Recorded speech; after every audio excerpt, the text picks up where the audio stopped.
Hola amigos, ¿qué tal? Vamos a hablar de la guerra de Ucrania. Es verdad, Rusia tal vez no sea un estado amigo porque cizañea e incordia en Hispanoamérica, pero tampoco es un enemigo que nos amenace como pretende el discurso oficial.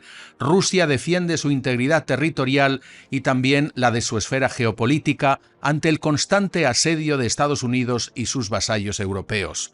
Nuestro verdadero enemigo en Occidente es la propia OTAN y su belicismo en Ucrania, impulsado por la saliente administración estadounidense de Joe Biden, que ahora, a través de Kiev, amenaza a Moscú con misiles de largo alcance, tanto americanos como británicos, poniéndonos así al borde de una tercera guerra mundial. Pero no me alarmaría ante esta escalada. Como siempre, nos están metiendo miedo para defender la farsa de un conflicto ucraniano que en realidad está entrando en su recta final. Si me lo permites, te doy mi modesta pero fundamentada opinión. Hola, soy Constantino de Miguel, bienvenido a Desde mi punto de vista, el canal donde combatimos la mentira y la propaganda de los medios de desinformación.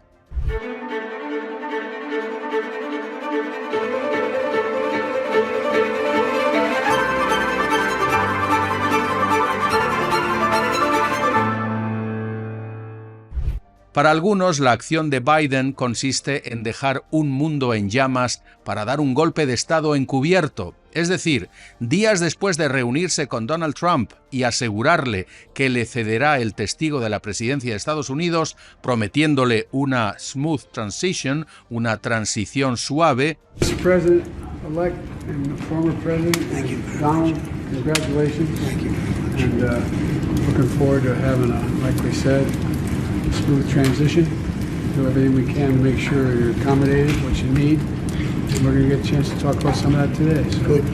Welcome Thank you back. very much. And thank you very much. El saliente Joe Biden aprovecha el interregno para lanzar una ofensiva en Ucrania, aprobando el uso de misiles supersónicos de largo alcance del tipo ATACMS, destinados a alcanzar objetivos en la región rusa de Kursk, a casi 300 kilómetros de la frontera ucraniana.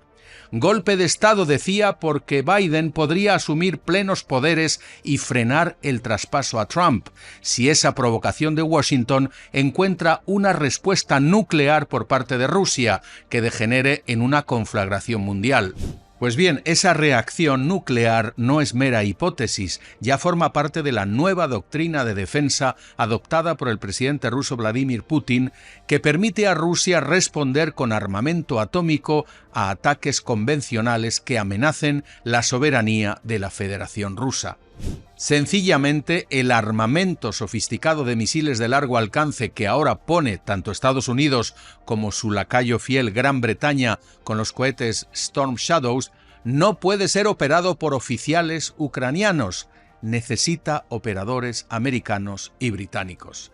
Para Moscú está claro quién ataca a Rusia.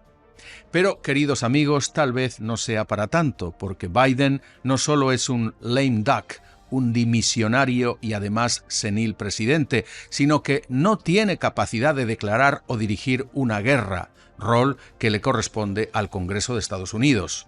En todo caso, llama la atención que ese belicismo de la derrotada administración demócrata sea tan flagrante e indisimulado. El equipo de Biden ha cruzado una línea roja conspirando para provocar a Rusia de todas las formas posibles, incluyendo la más aterradora de ponernos al borde de la guerra nuclear. El complejo militar industrial norteamericano, del cual el viejo Biden es una marioneta más, está jugando así sus últimas cartas en esta guerra ucraniana que ya tiene fecha de caducidad a partir del 20 de enero, cuando asuma el futuro presidente de Estados Unidos, Donald Trump, quien ha dicho que pondrá fin a este absurdo conflicto porque eso es ni más ni menos lo que quiere la mayoría de los estadounidenses que lo votaron. La iniciativa de Biden es un intento más de sacar de la trinchera y obligar a luchar al desmoralizado y derrotado ejército ucraniano.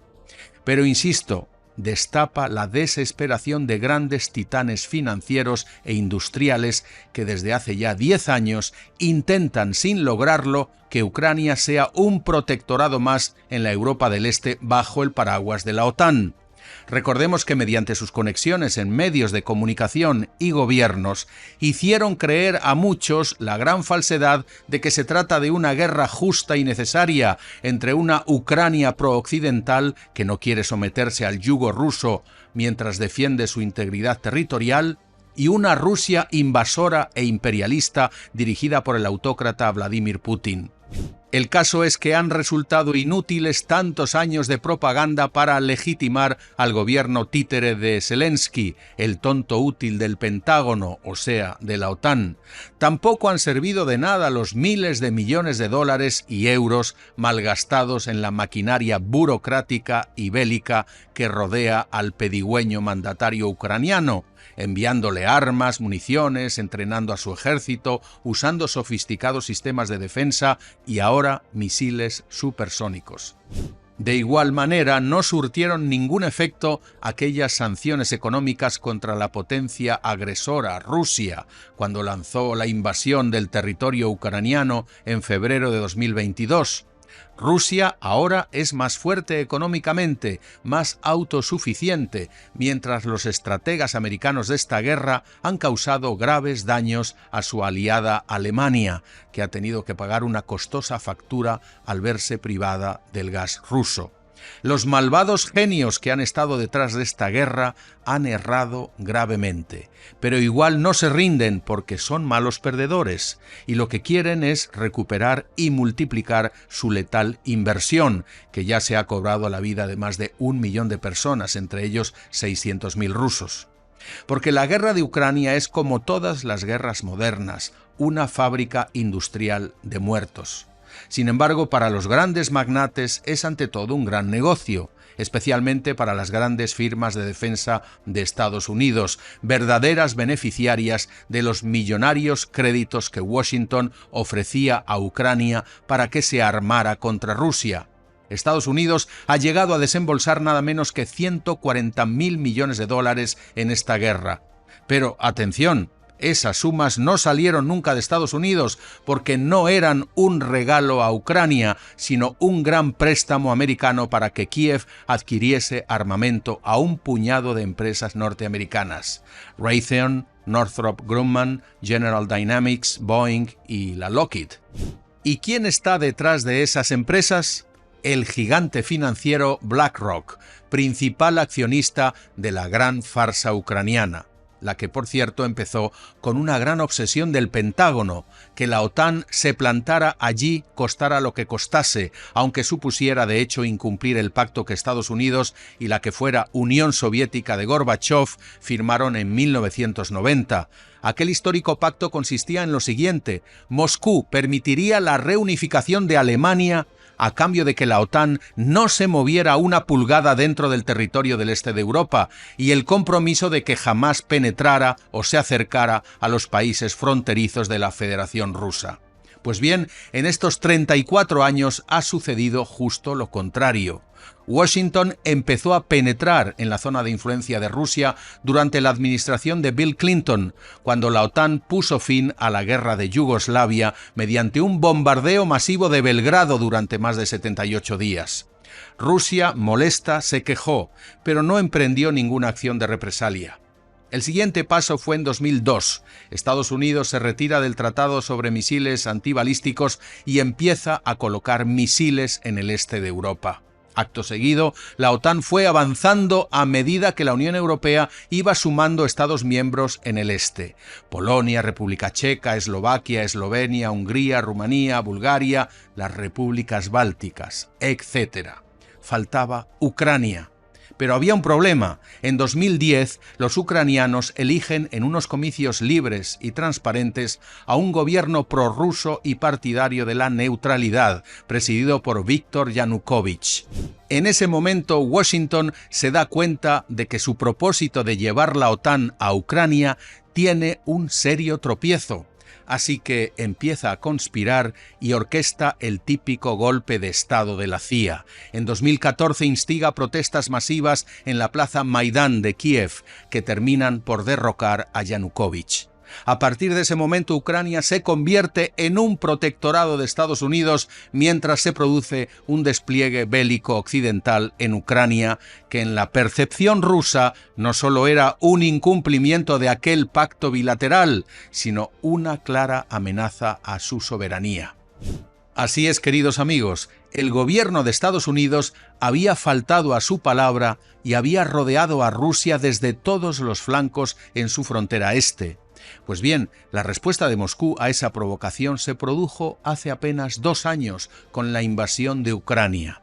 La agresión rusa se vendió como el Goliat malo que quiere aplastar al David bueno. Yo nunca me creí ese relato oficial de Occidente. Rusia actuó en legítima defensa y también para proteger a la población rusa de Ucrania, injusta y vilmente discriminada. Podría haber sido mucho peor, porque la bravata de Biden con sus cohetes amenazando a Rusia recuerda a otro momento de gran peligro para el mundo.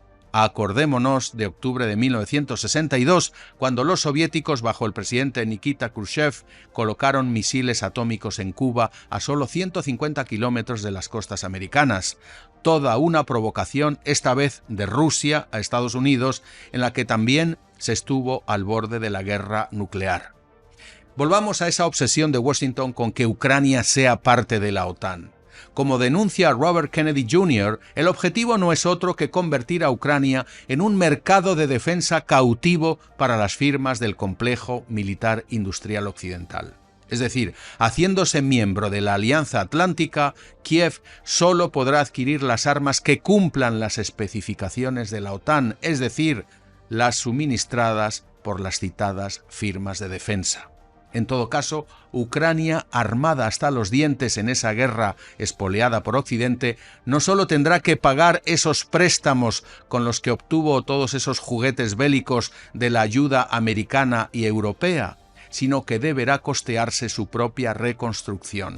La factura será imposible de pagar para un país pobre y devastado. Por lo tanto, Ucrania se verá obligada a aceptar unas condiciones terribles: austeridad extrema y duradera para su población, venta a remate de todos los activos del Estado a grandes multinacionales y, sobre todo, subasta de sus riquísimas tierras agrícolas.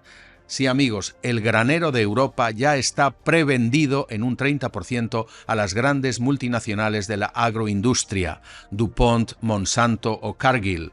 Y citando de nuevo a Robert Kennedy Jr., ¿quién creen ustedes que está detrás de esas empresas? Pues de nuevo, el coloso financiero BlackRock, que además obtuvo de la administración Biden el jugosísimo contrato de acometer la reconstrucción de Ucrania. Es decir, el gran negocio consistirá en construir un país que fue destruido precisamente por una guerra provocada por Estados Unidos y sus vasallos de la OTAN. Apuntemos ahora, para concluir, una hipótesis. Si el belicismo de Biden no pasa a mayores, la absurda guerra ucraniana tocará a su fin el primer trimestre del año que viene. Ucrania probablemente será partida en dos, dejándole a los rusos el pasillo del Donbass hacia el Mar Negro y Crimea, que ya tienen consolidado. Será la Ucrania rusa habitada por etnias rusas, mientras la zona occidental será de etnia y lengua ucranianas. Quizás se acuerde una desmilitarización de ambas zonas y Putin se alzará como ganador de la contienda, imponiendo como condición sine qua non que la OTAN se retire de toda Ucrania. A cambio, este país será un satélite más de grandes multinacionales de Estados Unidos. El complejo militar industrial pondrá un stop loss. Evitará grandes pérdidas, pero cobrará elevados dividendos por su inversión. Los perdedores, además del millón de víctimas mortales y sus familias, todo el pueblo ucraniano que deberá pagar la factura de la reconstrucción.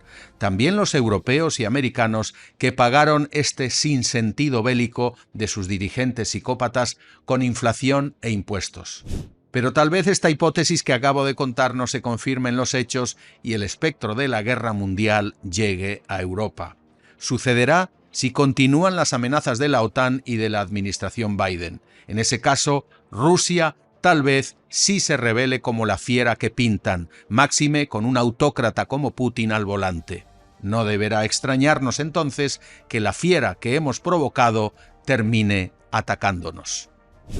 Y hasta aquí, queridos amigos, mis personales reflexiones sobre este conflicto que aún nos mantiene en vilo y que demuestra que los grandes señores de la guerra no descansan porque el negocio es demasiado jugoso. Aprecio mucho tus críticas y comentarios, también tus preguntas y sugerencias de temas para que los analicemos. Agradezco mucho tus me gusta y que te suscribas a este canal que hacemos con total y absoluta independencia. Te deseo un feliz día o una feliz noche. Hasta pronto.